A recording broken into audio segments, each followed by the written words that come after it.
Well, I accepted it as it is.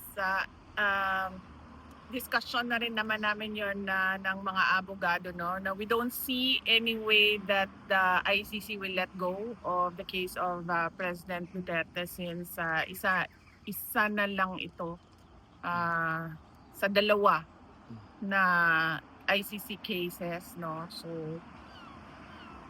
So we don't think na they will let this go. Is it the same sentiment, VP, with respect doon sa confirmation of charges?